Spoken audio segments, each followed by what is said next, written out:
مي ابراهيم وجوزها في بودكاست بره البوكس قالت جمله خطيره. قالت انا اول سنه في زواجي منه كانت صعبه جدا جدا، كانت اصعب سنه بالنسبه لي، كنت حاسه كاني ضيفه تقيله عليه وانه مش طايقني. وهو قال جمله خطيره، قال انا خدت وقت على ما فهمت ان في فرق ما بين مامتي ومراتي، وان مراتي مش هتعملي الحاجات زي ما انا كنت متعود عليها ما ماما كانت بتعمله. الكلام ده يا جماعه في منتهى الاهميه. من اكبر التشالنجز اللي الكابلز بيعدوا بيها هي اول سنه سنتين جواز. المشكله ان احنا الناس ما بتبقاش فاهمه كده. الناس بتبقى فاكره ان علاقات الحب بتنتهي بالجواز. لا، الجواز ده بدايه الرحله.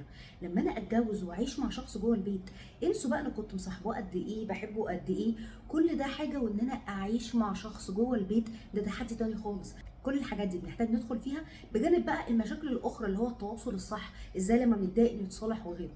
كل الحاجات دي اساسيات، ولما احنا بنفض لها وبنفتكر ان احنا خلاص اتجوزنا فالدنيا كده هتبقى حلوه، هنا بتبدا المشاكل. ومشاكل ممكن تزيد لو حد طبعا لسه في اول سنه وراح قرر انه يخلف. الفتره دي اصلا فتره تحدي، انتوا محتاجين تشتغلوا على نفسكم.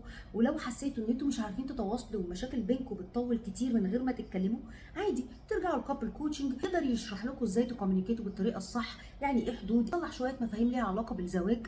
وده اللي بيخلي العلاقه تنجح. عشان كده انتوا لازم تتعاملوا مع اول سنه سنتين في الجواز بتاعكم على انها اكتر فتره انتوا محتاجين تركزوا فيها وتتواصلوا صح مع بعض. لو قدرتوا تعملوا ده هتكملوا جواز كويس جدا. لو نفضنا وافتكرنا ان الدنيا هتمشي مع بعضها، هو ده اللي قدام بيبدا يعمل مشاكل، طلاق، خيانات، وحاجات كتير اللي احنا بنسمعها.